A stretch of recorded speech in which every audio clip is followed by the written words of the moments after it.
Estás viendo Infinito. Abre tu mente. Esto es Infinito Esotérico y Oculto. Infinito, señal del nuevo milenio.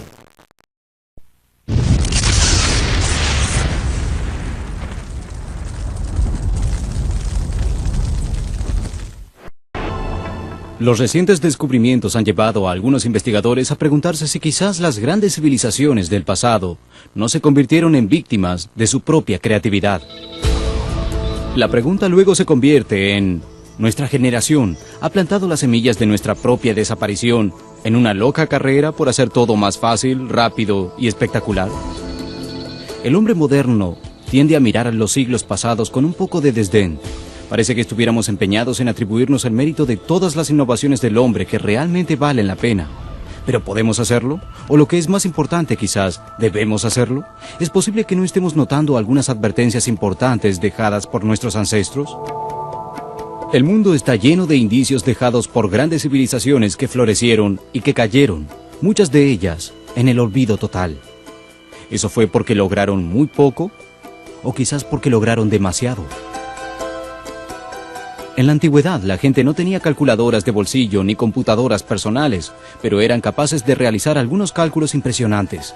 La mayoría de las ramas principales de las matemáticas se originaron en la antigüedad.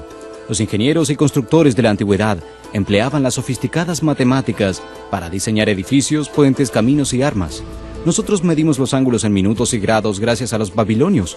Dividimos el día en 24 horas al igual que lo hacían los antiguos egipcios. Y nuestros símbolos numéricos fueron creados en la antigua India. Entonces, ¿por qué estamos tan seguros de que inventamos todo en los últimos 50 años? A Galileo generalmente se le atribuye haber inventado el telescopio. Benjamin Franklin se hizo conocido por haber sido el descubridor de los usos de la electricidad. Se nos contó que los hermanos Wright le enseñaron a volar al mundo. ¿Pero son ellos los creadores de estas invenciones? Probablemente los 4 inventos más grandes de todos los tiempos salieron de la antigua China. Estos son la manufactura del papel, la imprenta, la pólvora y la brújula. Desde el siglo I a.C. hasta el siglo XV, China tuvo una posición preeminente en varias áreas de estudio y exploraciones, principalmente debido a la importancia mundial de estas 4 grandes invenciones. Hace casi 2000 años, un hombre llamado Tsai Lun creó la primera hoja de papel para su emperador, Oti. Tomó la corteza interior de un árbol de moras, la embebió en agua hasta que las fibras estuvieran a punto de separarse.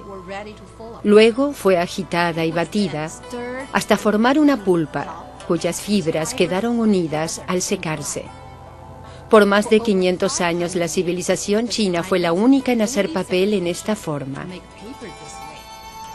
Aún con toda nuestra capacidad electrónica de alta velocidad, es difícil imaginar que incluso el centro de comunicaciones más moderno funcione sin papel. En la actualidad exploramos el lejano espacio exterior para adquirir nuevos conocimientos.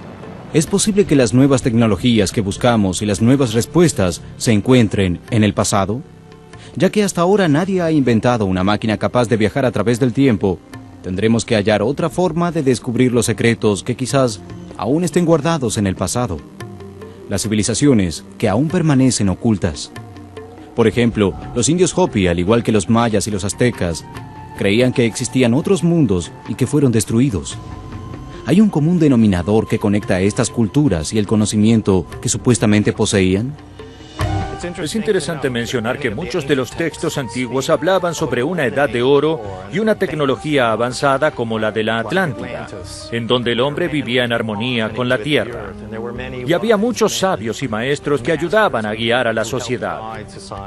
Pero luego, según los textos antiguos, la humanidad perdió la armonía con la tierra y un gran cataclismo destruyó el mundo. En muchos aspectos, era el mismo mundo en el que vivimos nosotros ahora y tenemos los mismos problemas que tenían ellos. De hecho, algunos eruditos bíblicos señalan que 2 de Pedro, capítulo 3, versículo 10, es una advertencia de que en nuestro futuro hay algo destructivo. Pero el día del Señor vendrá como un ladrón. Los cielos desaparecerán con un estruendo. los elementos serán destruidos por el fuego, y la tierra y todo lo que hay en ella desaparecerá. ¿La fábula de los mundos perdidos es una advertencia?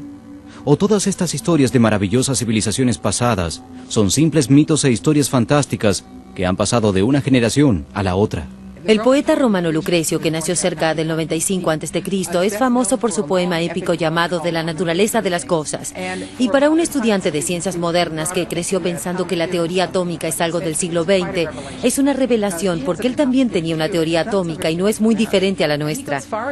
Y es más amplia ya que él trata de explicar cómo todo está hecho de átomos, no solo las piedras, las plantas y todas las cosas, sino también nuestros sueños y pensamientos. Nuestros científicos modernos aún no se atreverían a conjeturar tanto, pero quizás se pongan a la par de él. Podría ser que bajo las cenizas y los escombros de las ciudades desaparecidas hace mucho tiempo, aún haya secretos enterrados que no solo pueden aclarar el pasado, sino que también pueden adentrarnos en el futuro. Siempre hemos estado seguros de que la generación moderna era responsable de la invención de la computadora. Y señalamos a este impresionante aparato llamado máquina de cómputos como el primer ejemplo del ingenio técnico del hombre. ¿Pero lo es? ¿Y si la primera computadora en verdad se veía así? Los extraños fragmentos de bronce con inscripciones griegas fueron un enigma que dejó perplejos a los eruditos. Lo que fuere, provino de un naufragio en las costas de Grecia. Finalmente, el profesor Derek de Soya Price de la Universidad de Yale decidió observarlo detenidamente. El profesor de Soya pasó 20 años examinando y exponiendo el aparato a los rayos X, y cuando volvió a armarlo, determinó que era un mecanismo para calcular los movimientos de las estrellas y los planetas.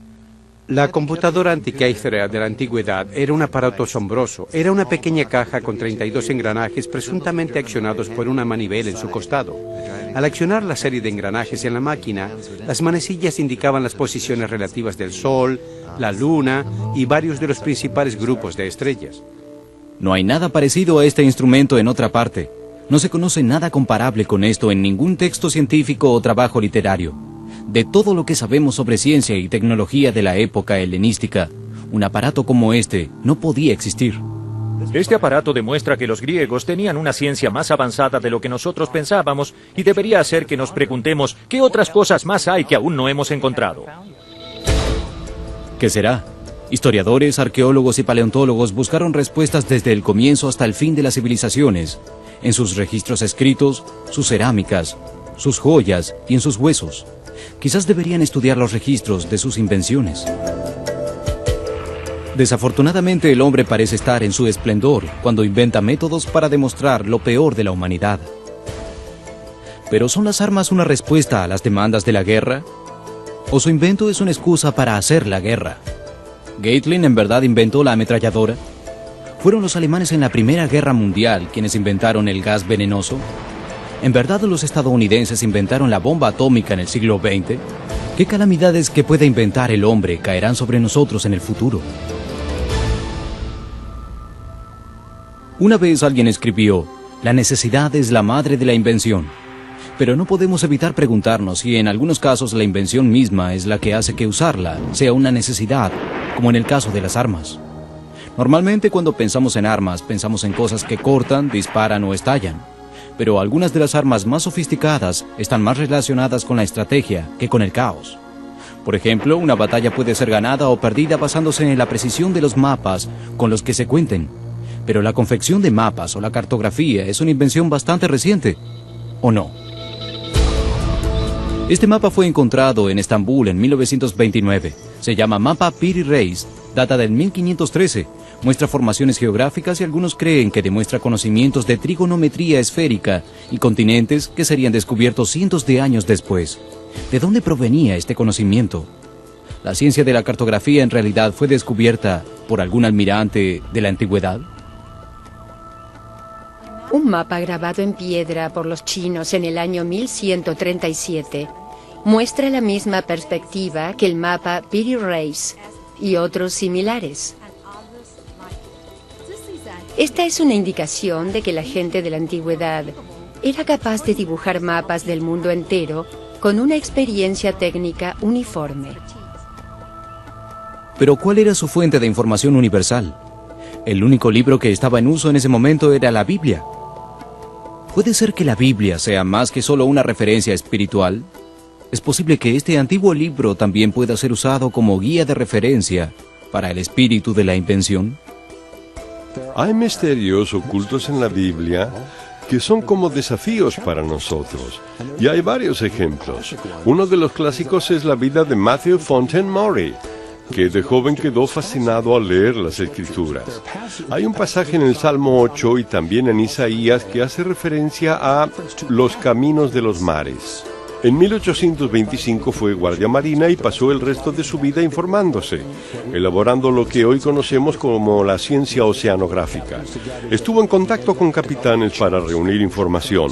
Terminó desarrollando mapas con las corrientes de los océanos Atlántico, Pacífico e Índico, y a consecuencia de esto es considerado en todo el mundo el padre de la oceanografía. Todo esto debido a que fue inspirado por las pequeñas alusiones ocultas en los Salmos e Isaías. Los autores del Antiguo Testamento tenían otras nociones que más tarde confirmarían exploradores y científicos serios. Eclesiastés capítulo 1, versículo 6 nos dice que los vientos soplan en patrones ciclónicos. Isaías capítulo 40, versículo 22 les informó a todos que el mundo era redondo 2200 años antes de que Colón emprendiera su viaje. Y Job capítulo 26, versículo 7 deja en claro que la tierra está suspendida sobre nada. Todos hechos que no fueron evidentes por muchos cientos de años. Y en todos los lugares de esa tierra, guerras de una clase o de otra han sido algo constante en la historia de la humanidad. Junto con eso, o quizás debido a eso, las nuevas invenciones han aumentado constantemente nuestra capacidad de matarnos los unos a los otros. Muchas de las máquinas inventadas para la guerra fueron usadas más tarde para propósitos pacíficos con gran éxito. La rueda fue inventada probablemente en Sumeria. Algunos generales de la antigüedad las colocaron en los carros de guerra. Luego llegaron los coches tirados por caballos y los carretones. Varias culturas antiguas aprendieron a luchar a caballo, pero el estribo, la simple invención de un soldado, cambió el semblante de la guerra para siempre. Durante generaciones, el estribo convirtió a los soldados montados en los más eficaces y temidos del mundo. Pero cuando los animales quedaban preñados, ya no servían para luchar, entonces se los podía usar para tirar el arado y labrar los campos. Tendemos a pensar que el armamento moderno más eficaz son los aparatos de destrucción masiva, pero eso no es verdad. Hay evidencia de que la ballesta fue inventada en el reino de Chu, un siglo antes de Confucio. Algunas ballestas tenían tubos a través de los cuales se disparaban las flechas. Se construyeron y probaron réplicas y se descubrió que 100 hombres podían disparar 2000 flechas en 15 segundos. En la primera mitad del siglo XI apareció una nueva clase de bomba de pólvora. Estaba cubierta por una frágil vaina de bambú o papel. Venía en varias formas, una de ellas era una granada que podía ser lanzada con la mano. En el siglo XIV las minas terrestres se estaban convirtiendo en algo común. Usualmente se colocaban alrededor de trofeos tentadores y cuando el enemigo se acercaba, pisaba el mecanismo que encendía un fusible y estallaba debajo de la tierra. Dedicado a la tecnología militar desde los comienzos de la civilización.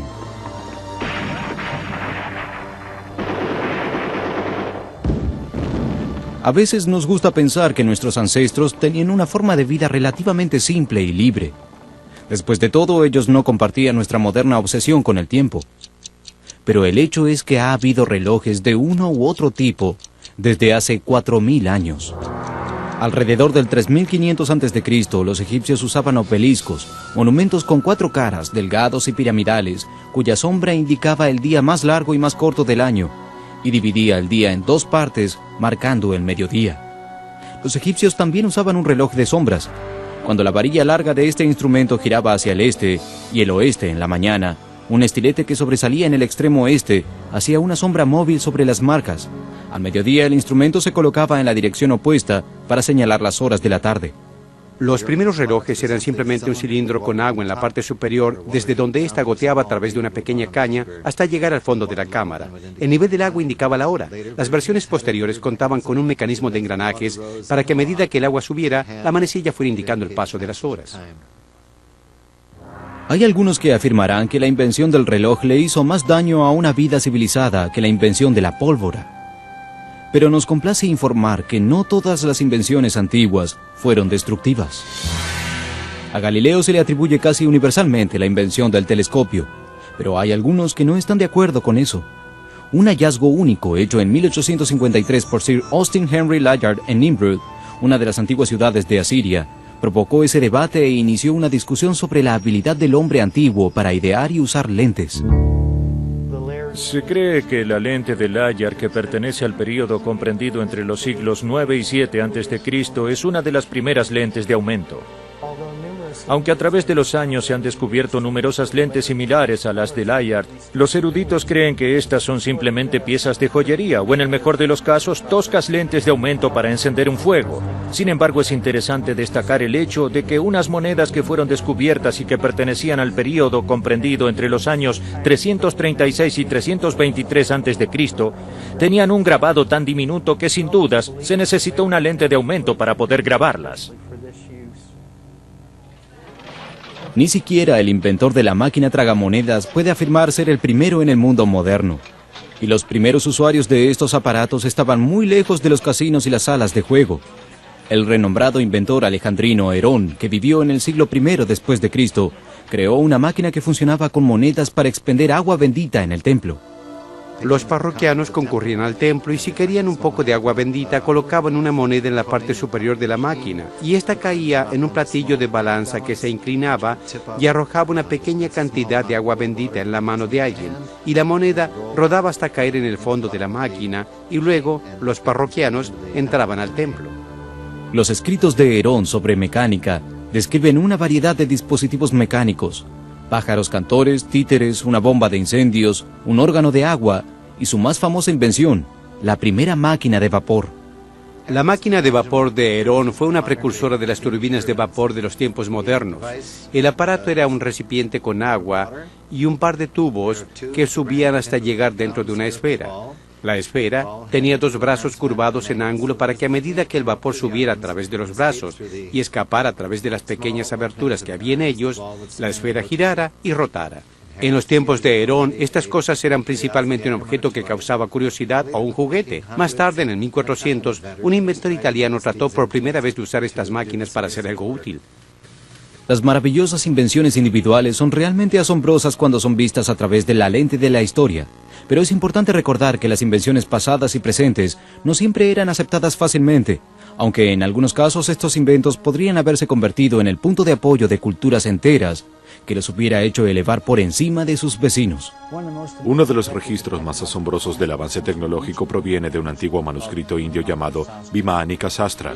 Se lo atribuye al sabio hindú Maharishi Bharadwaja, quien registró los campos espirituales, intelectuales y científicos de la antigua civilización india hace varios miles de años. Los escritos eran tan detallados e incluían tanto material relacionado con las técnicas de vuelo que uno tiene que preguntar, ¿esto es ficción o podría ser real? Hay algunos ejemplos fantásticos de vehículos aéreos en las civilizaciones antiguas. Este, por ejemplo, proviene de América del Sur, y los arqueólogos dicen que es un insecto, pero en verdad es un modelo perfecto de un avión, y es aerodinámicamente perfecto. A decir verdad, he visto un modelo de esto volando. Puede ser que las civilizaciones antiguas, algunas pertenecientes a antes del nacimiento de Cristo, contaran con una tecnología que casi igualara a la nuestra. Los grandes inventores modernos a quienes se les atribuyen los descubrimientos de innovaciones tan emocionantes como la electricidad, ¿tan solo perfeccionaron una tecnología que comenzó miles de años antes? Hay evidencia de que algunas de las tecnologías del pasado que fueron utilizadas en la antigüedad en realidad son más avanzadas que las tecnologías que usamos ahora. Aparentemente ellos tenían formas de levitación e incluso generación de energía y quizás hasta sus aeronaves eran más avanzadas que las que nosotros usamos. Si nuestra investigación en la amplia mina de los conocimientos de la antigüedad nos ha enseñado algo, es que realmente no somos tan astutos como pensábamos, o que quizás nuestros antepasados eran más astutos de lo que nosotros pensamos. En cualquiera de los casos, probablemente el futuro será lo que nosotros construyamos. Y hablando sobre el futuro, ¿tenemos en la actualidad un método científico para poder leer cómo será el futuro? Cada suceso, cada hecho importante en la historia mundial parece estar codificado en la Biblia. Durante siglos la ciencia y la religión parecieron estar en distintos lados de la cerca. Sin embargo, no todos los científicos creían que los dos conceptos eran mutuamente exclusivos. Es posible que los científicos modernos, utilizando las herramientas más sofisticadas de hoy en día, finalmente hayan acortado la distancia que hay entre la ciencia y la religión? ¿Estamos siendo testigos de que la ciencia en realidad está confirmando una antigua tradición religiosa? Hemos recorrido un largo camino desde 1450 y la primera máquina de imprimir móvil de Gutenberg. En la actualidad se puede tener acceso a cualquier pasaje oprimiendo un botón. En cuestión de minutos se puede tener acceso, examinar e imprimir todo lo que hay en la Biblia relacionado con un tema en particular. Pero si no hubiera sido por toda nuestra sofisticación y destreza tecnológica, no podríamos haber avanzado en las palabras. Lo que ellas dicen y lo que representan sigue siendo algo supremo para aquellos que creen en la Biblia. Sin embargo, lo que recientemente ha cautivado a los eruditos bíblicos y científicos de igual manera es la noción de que podría haber algo más aquí que solo las palabras que se encuentran en la superficie. Aparentemente hay evidencia científica de que en las letras hebreas de la Torá, los primeros 5 libros de la Biblia, hay un código que cuenta acontecimientos del futuro. Como quizás sospechen, esta idea ha generado una gran controversia, pero la Biblia siempre ha sido una fuente de controversia, desde su primera impresión en el siglo XV. Pero dejando de lado todas las otras discusiones, un hecho es irrefutable. Desde que Gutenberg imprimió la primera Biblia, se ha convertido en el libro más prevaleciente del mundo. Cada año se imprimen muchas más copias de la Biblia que de cualquier otro libro que haya sido publicado. ¿Qué tiene este libro que lo hace tan interesante? ¿Simplemente estamos fascinados por la historia de un pequeño grupo de personas en un lejano rincón del mundo? ¿O es el contenido? ¿Una filosofía para vivir? Puede ser, como sugirieron algunos historiadores, que sean la base de toda la cultura y las leyes occidentales. El Antiguo Testamento, específicamente la Torá, o los 5 primeros libros de la Biblia, es, según sus partidarios, una historia de la interacción de un ser supremo con la humanidad, específicamente con los niños de Israel. Sin embargo, está llena de historias fantásticas que muchos eruditos insisten en que no pueden ser verdaderas. Si ese es el caso, ¿qué pensamos de estos nuevos estudios científicos que sugieren que hay mucho más en la Biblia? En la actualidad, la pregunta que surge en círculos cada vez más amplios es simplemente, ¿existe realmente un código bíblico?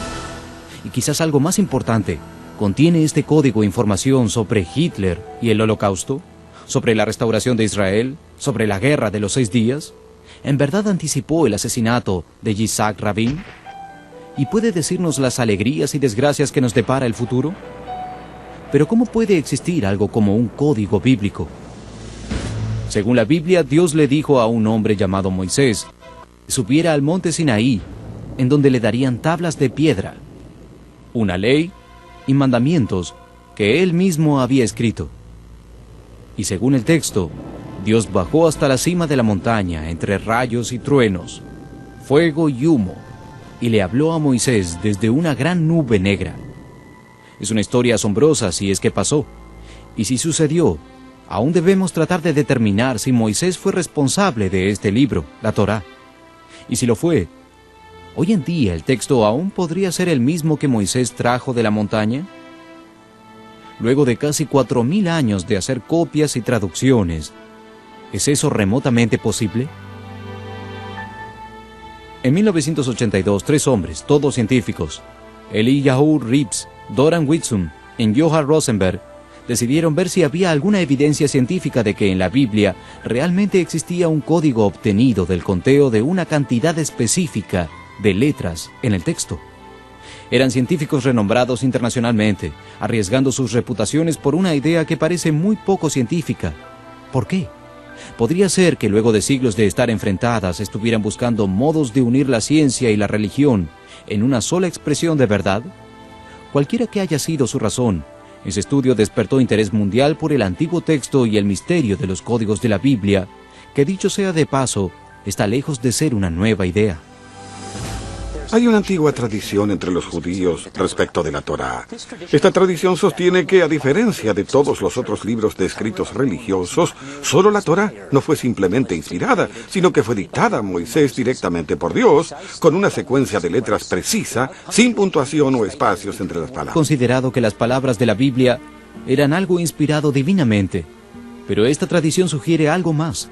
Sugiere que Dios literalmente escribió la Torá. ¿Pero hay alguna evidencia de que la tradición tenga realmente algún fundamento? Entendemos que en los textos antiguos no había espacios entre las palabras. Los eruditos llamaron a esta forma de escribir scripta continua. En otras palabras, solo era una sucesión de letras. Uno deducía dónde se hallaban los espacios. Los arqueólogos descubrieron una inscripción de 22 líneas hechas de esta forma. Es un hecho bastante establecido en la arqueología. Los espacios entre palabras, tal como los usamos, pudieron iniciarse durante los días de Ezra, mucho tiempo después de los días de Moisés. Eso significa que mientras Moisés se encontraba en el monte Sinaí, y quizás durante algún tiempo después, estuvo ocupado escribiendo en una secuencia precisa las 304.805 letras de la Torá. Los eruditos han descubierto que el código bíblico estaba presente a lo largo de todo el Antiguo Testamento. La pregunta que nos surge es, ¿por qué? ¿Cuál podría ser la razón por la que se necesita una construcción tan estricta y difícil? También es parte de la tradición que dentro de la secuencia precisa de letras hay un tipo de información oculta que solo podría ser obra de una mano divina. Por más extraña y absurda que pueda parecer, la tradición tiene una larga y muy respetada historia. Nachmanides, uno de los grandes sabios judíos que enseñaba en el siglo XII, les dijo a sus estudiantes que se podía encontrar toda la historia de Israel en el Deuteronomio 32, comúnmente conocido como la Canción de Moisés. Bahia Ben Asher de Zaragoza, España, otro destacado rabino y maestro que vivió y murió en el siglo XIII, describió un proceso por medio del cual, al saltar intervalos iguales de letras en la Torá, se podía obtener información ordenada divinamente. Y en el siglo XVIII, uno de los sabios postbíblicos más grandes, Elías Solomón, conocido reverentemente como el Grande de Vilna, hizo la asombrosa afirmación de que todo lo que fue, es y será hasta el fin de los días está incluido en la Torá. Y sorprendentemente no fueron solo los eruditos religiosos los que buscaron mensajes ocultos en la Torá. Algunos de los científicos más notables del mundo han buscado la información codificada. Sir Isaac Newton fue rector de la Universidad de Cambridge por varios años y generalmente es considerado el primer científico moderno. También fue un firme creyente de que había un código bíblico. Isaac Newton estaba seguro de que había un código oculto en la Biblia. Trató de hallarlo desesperadamente. Aprendió hebreo y pasó más de la mitad de su vida buscando el código bíblico.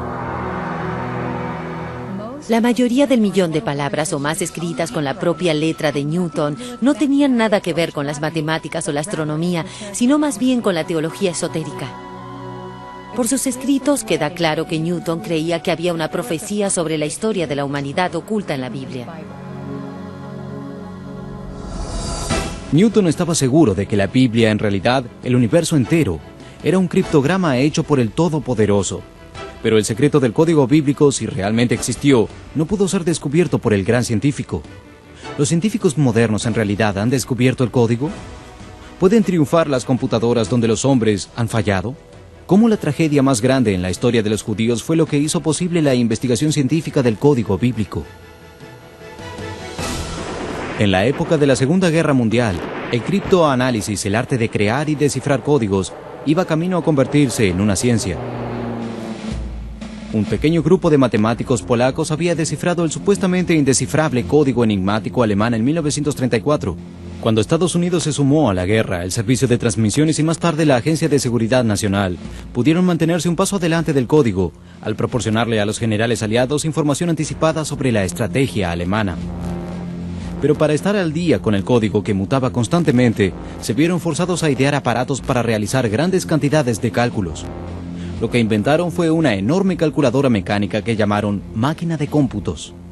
Estas máquinas de cómputos hicieron que el criptoanálisis se convirtiera en una ciencia viable. Mientras tanto, el rabino Michael Bar Weizmantel, que había vivido una infancia con tradiciones talmúdicas y era un prodigio en las matemáticas en Checoslovaquia antes de la Segunda Guerra Mundial, sobrevivió al Holocausto y luego de la guerra emigró a los Estados Unidos. Cuando aún era solo un joven, Weizmantel había encontrado de casualidad las notas del rabino Bahia del siglo XIII, que sugerían que se podía obtener información divina de la Torá, salteando un intervalo específico de letras. Con todo el horror del Holocausto detrás suyo, Weizmantel regresó a la fascinación de su juventud, la posibilidad de la existencia de un misterioso código bíblico. El rabino Weizmandl, a través de su esmero y firmeza en el estudio de la Torá, hizo algunos descubrimientos extraordinarios. En el Génesis encontramos al primer equivalente de la T. Contamos 49 letras y tomamos la siguiente, la letra 50. Allí está el equivalente de lo que consideramos una O. Contamos otras 50 y es una Resh, que es como nuestra R. Si contamos otras 50 llegamos a la G, que es como la H. En otras palabras, es como si encontráramos T-O-R-H en intervalos de 49 letras. Está deletreada la palabra Torá. Notable por derecho propio, pero una de esas cosas que uno podría descartar ya que puede ser algo fortuito. Cuando uno llega al Éxodo descubre lo mismo. Vamos a una T, 49 letras más una, y llegamos a la O, la R y la H en la misma forma. Entonces esto comienza a parecer algo muy planeado. En realidad es bastante interesante que 50 sea el número de días desde el Éxodo hasta la entrega de la Torá en el monte Sinaí. Siguiendo con el libro de Levítico, que es el tercero, no sucede nada de esto. Pero si vamos al cuarto libro de la Torá, el libro de los números, ocurre lo mismo, pero solo si deletreamos Torá de atrás hacia adelante. Un poco extraño. Si vamos al Deuteronomio, nuevamente hallamos algo equivalente, pero solo si lo deletreamos de atrás hacia adelante. Y nos preguntamos, ¿qué significa? Nos apartamos de todo eso y es como si los 4 libros se estuvieran apuntando hacia el libro del medio, 2 hacia adelante, 2 hacia atrás, o sea, hacia el libro de Levítico. Entonces, examinamos Levítico con más cuidado y descubrimos que no hay intervalos de 49 letras, sino de 7. Tenemos la palabra Jehová o el nombre de Dios. Y uno se aparta de todo y se da cuenta de que la Torá siempre apunta al nombre de Dios. El descubrimiento del rabino Weizmandl es la primera indicación moderna de que existen códigos ocultos en la Biblia. Fue el descubrimiento de 50 años del rabino Weizmandl lo que finalmente convenció a un pequeño grupo de científicos israelíes de que las computadoras quizás eran la clave para poder descifrar el código bíblico, un misterio de siglos. El doctor Eliyahu Rips ideó un modelo matemático para analizar la viabilidad de los códigos de saltos que Weizmandl había demostrado con su trabajo. Consiguió la ayuda del doctor Doron Whitstone, un graduado en física especializado en relatividad general, y Joab Rosenberg, un brillante y joven científico de la computación. Juntos esperaban demostrar científicamente si el código bíblico existía o no. Sería una larga y tediosa tarea. Hagamos un alto aquí y expliquemos qué es exactamente y cómo se construye una secuencia de letras equidistantes o código ELS con este ejemplo. Rips explicó que en cada caso se va sumando hasta llegar a la cuarta o la duodécima o la 15ª letra para formar una palabra. Se saltean X espacios y luego otros X espacios y el mensaje oculto es descubierto. Esto parece ser nada más que una simple descripción del código ELS. Pero si comenzamos con la primera letra del párrafo, la R, luego saltamos cada 3 letras y tomamos la cuarta letra, se revela el mensaje codificado. Lo que es infinitamente más difícil que descifrar el código es la creación de un texto superficial que tenga sentido y sea fácil de entender, y que aún así contenga letras específicas en intervalos fijos. Para probar la teoría del código ELS, el equipo de investigación creó un programa según estrictas reglas científicas y estadísticas. El texto utilizable sería solo el libro del Génesis, unas 78.000 letras más. Para asegurarse de que los resultados no pudieran ser malogrados por una interpretación subjetiva, seleccionaron los nombres de 32 de los sabios más famosos de Israel como objetivo de su comparación. Para hacerlo más difícil, también le pidieron al programa que buscara las fechas en las que nacieron o murieron sus objetivos.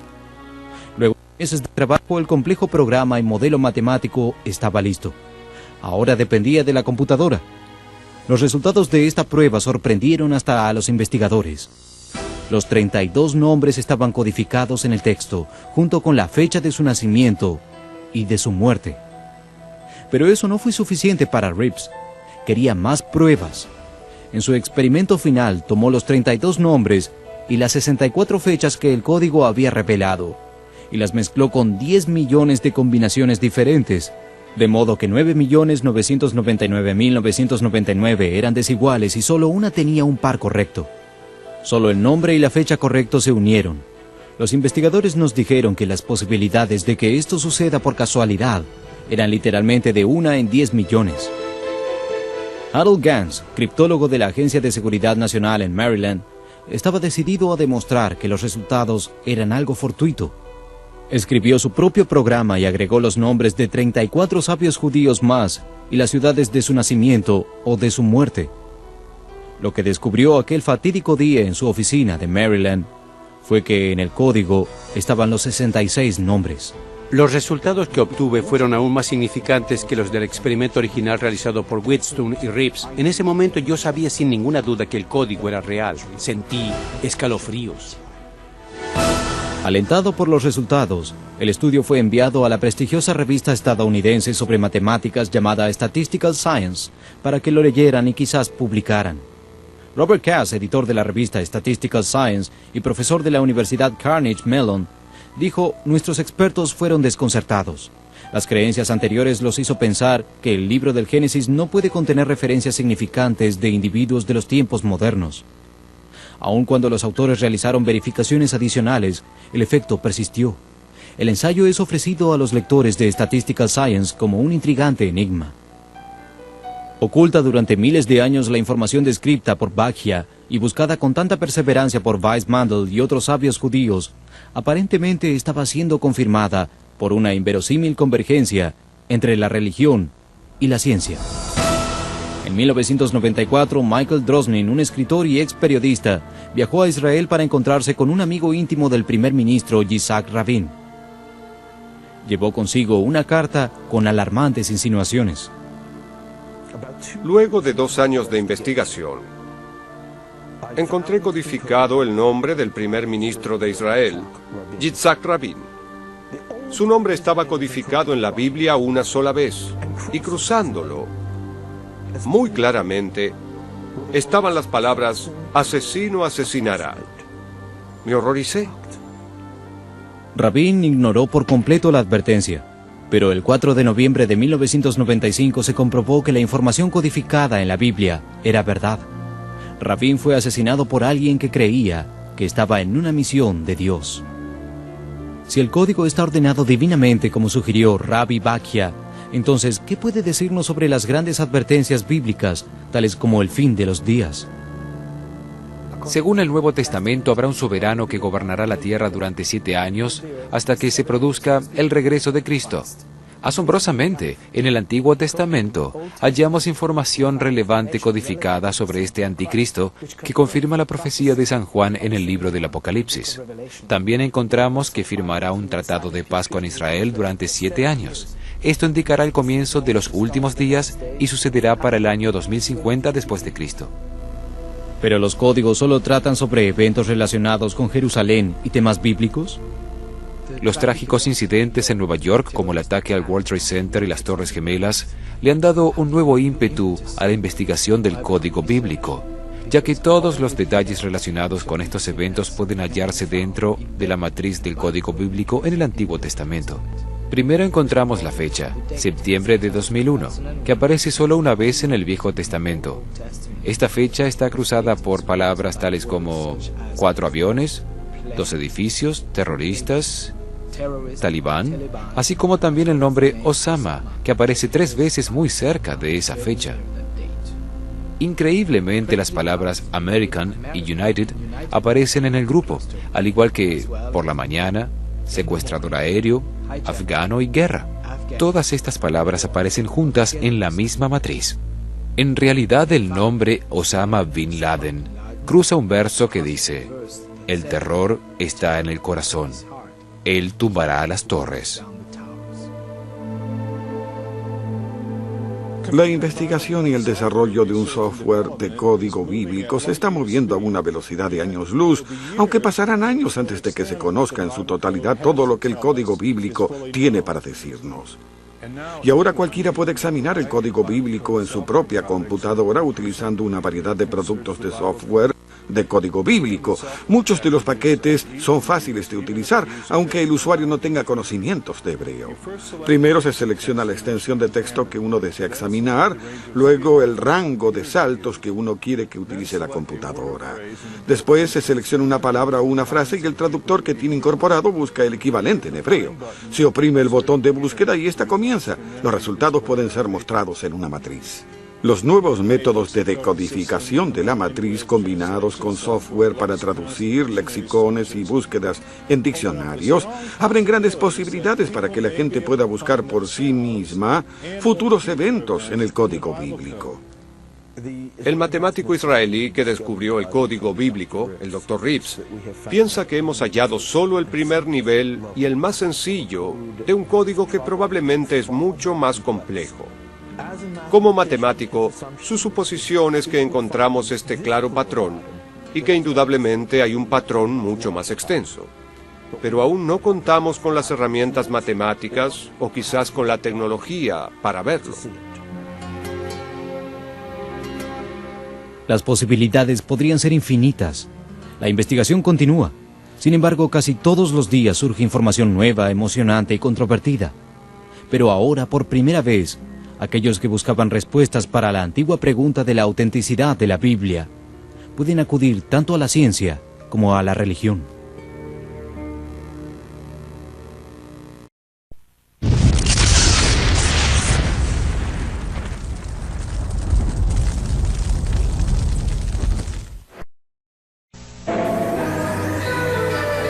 Regresaremos con más Infinito Esotérico y Oculto.